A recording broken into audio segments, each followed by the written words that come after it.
श्री रमाशंकर राजभर। रुकिए आ जाएगा। चलिए बोलिए। आभारी हूँ अध्यक्ष जी। और देश और उत्तर प्रदेश में पीड़ितों की आवाज़ और पीडीए के नेता हमारे राष्ट्रीय अध्यक्ष माननीय अखिलेश यादव जी और हमारे सलेमपुर लोकसभा की जनता की बदौलत यहाँ जो इतने महत्वपूर्ण विषय पर बोलने का अवसर मिला है, माननीय अध्यक्ष जी, सबसे पहले तो मैं उन बहनों से माफी मांगता हूं जिन बहनों के सुहाग उजड़े और पहलगाम में हम उसको बचा नहीं पाए। मैं अपने सेना के पराक्रम पर गौरव और घमंड करता हूं। अध्यक्ष महोदय, वहीं हम इस घटना में जो पर्यटक निर्दोष मारे गए उनको नमन करता हूं, जो हमारे सेना के जवान शहीद हुए उसको भी नमन करता हूं। अध्यक्ष जी, हमारे पूर्वांचल में एक कहावत है कि आकाश बांधो पाताल बांधो, कम से कम अपनी टाटी तो बांधो। यह सरकार आकाश बांध रही है, पाताल बांध रही है, लेकिन अपनी टाटी नहीं बांध रही है। यह साबित करता है कि अपनी टाटी अगर बंधी होती तो सैकड़ों किलोमीटर दूर से आतंकवादी हमारे घर में आता, पर्यटकों को मारता और भाग नहीं जाता। हमारे नेता पूर्व रक्षा मंत्री स्वर्गीय मुलायम सिंह यादव जी, सुभाष चंद्र बोस के बाद देश में किसी एक नेता को नेताजी कहा गया तो वह स्वर्गीय मुलायम सिंह यादव जी थे। सभापति महोदय, उन्होंने इस सदन में कहा था, भारत को किसी के दबाव में नहीं, अपने स्वाभिमान के बल पर चलना चाहिए। चाहे अमेरिका हो, चीन हो या पाकिस्तान हो, भारत को झुकना नहीं चाहिए। अमेरिका के साथ हमारे रिश्ते रणनीतिक हैं, लेकिन हमें यह ध्यान रखना होगा कि सहयोग की कोई बात, सहयोग की कोई भी शर्त बराबरी, आत्मसम्मान और पारदर्शिता के आधार पर ही हो। आज जो हुआ, मैं उसी कुछ सवालों पर आपसे कहना चाहता हूं। हमारे घरेलू नीति और विदेशी नीति कैसी होनी चाहिए? जवान की सीमा सुरक्षित हो, किसान का खेत सुरक्षित हो और गरीब का पेट सुरक्षित हो, ये हमारी नीतियां होनी चाहिए। लेकिन हुआ क्या?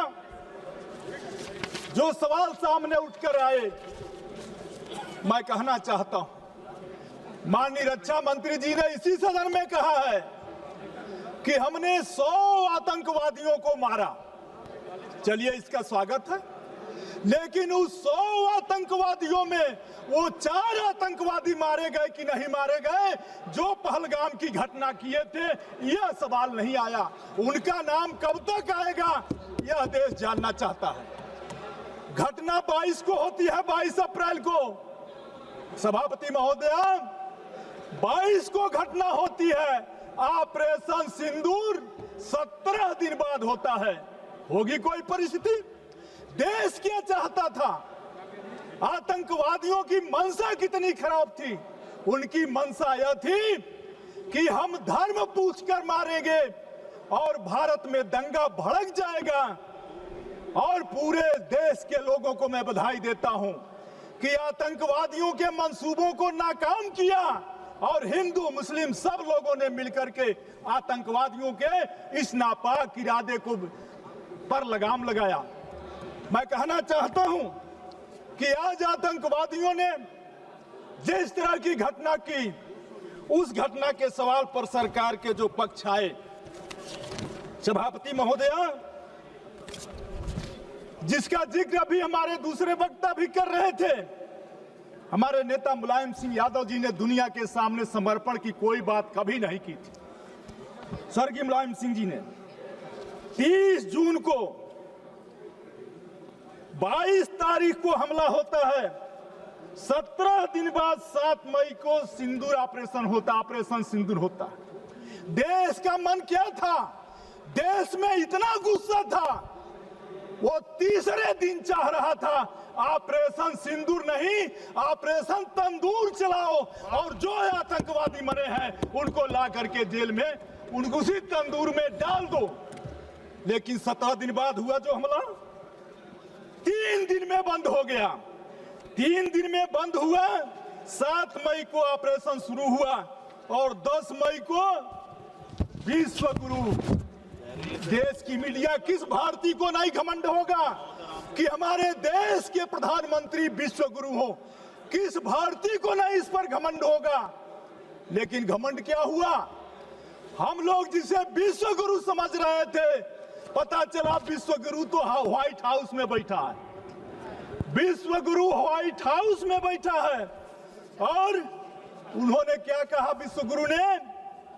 मैं कहना चाहता हूं, अमेरिका के राष्ट्रपति डोनाल्ड ट्रंप ने सार्वजनिक रूप से और अंतरराष्ट्रीय मंचों पर कहा, 26 बार कहा कि उन्होंने भारत पाकिस्तान का युद्ध विराम कराया है। उन्होंने कई बार अंतरराष्ट्रीय मंचों पर कहा कि उन्होंने भारत और पाकिस्तान के बीच एक बड़े न्यूक्लियर युद्ध को टालने के लिए व्यापार समझौता ऑफर किया है। हाल ही में ट्रंप ने यह भी दावा किया कि 5 फाइटर जेट गिराए गए थे, जिसमें सीडीएस के बयान की ओर भी इशारा किया। ट्रंप ने यह भी कहा प्रधानमंत्री मोदी शुरू में असहयोगी थे और संकट को कम करने के लिए अमेरिका की मध्यस्थता जरूरी थी। ये सभी दावे गंभीर और वैश्विक सुर्खियां बिटोर चुके हैं, लेकिन भारत सरकार इस पर चुप है। महोदया, प्रधानमंत्री मोदी और ट्रंप की घनिष्ठता मित्रता के बावजूद अमेरिका ने पाकिस्तान को IMF से ऋण दिलाने के पक्ष में मतदान किया। आखिर इसका मतलब क्या था? पहलगाम हमले के कुछ ही हफ्तों बाद राष्ट्रपति ट्रंप द्वारा पाकिस्तान के सेना प्रमुख असीम मुनीर को आमंत्रित करना एक आतंक समर्थक संस्था को वैश्विक वैधता देने जैसा था और भारत सरकार राष्ट्रीय शोक के समय भी पाकिस्तान को अलग थलग करने में विफल रही। महोदया, पहलगाम में धर्म के आधार पर हुई हत्याओं के बावजूद भारत न तो इस्लामिक देशों के संगठन और OIC में झूठे निरेटिव को चुनौती दे सका और न ही मुस्लिम दुनिया से एकजुटता हासिल कर सका, जबकि यह देश भारत के करीबी सहयोगी थे। पूरे विश्व की सुर्खियां ट्रंप के दावे और संस्करण से भरी रही, जबकि भारत एक सुसंगत और मुखर आधिकारिक पक्ष अंतरराष्ट्रीय मीडिया में पेश करने में विफल रहा। महोदया, क्वाड जैसे मंचों पर अहम भागीदार होने और रणनीतिक साझेदारी के बावजूद भारत अमेरिका को पाकिस्तान की सैन्य लीडरशिप को वैश्विक वैधता देने से नहीं रोक सका। अब मेरे अंत में कुछ सवाल हैं। महोदया, पहलगाम एक संवेदनशील इलाका माना जाता है और बैसारण में प्रतिदिन सैकड़ों पर्यटक आते हैं। इसके बावजूद आतंकवादी वहां खुलेआम घूमते रहे, धार्मिक पहचान के आधार पर लोगों को चिन्हित किया और दिन दहाड़े निर्मम हत्याएं की। घटनास्थल पर किसी भी प्रकार की पुलिस व सुरक्षा बल की मौजूदगी नहीं थी और दुर्भाग्य की बात है वहां के महामहिम ने 3 महीने बाद अपने बयान में कहा कि इसमें चूक हो गई। महोदया, सुरक्षा में चूक हो गई।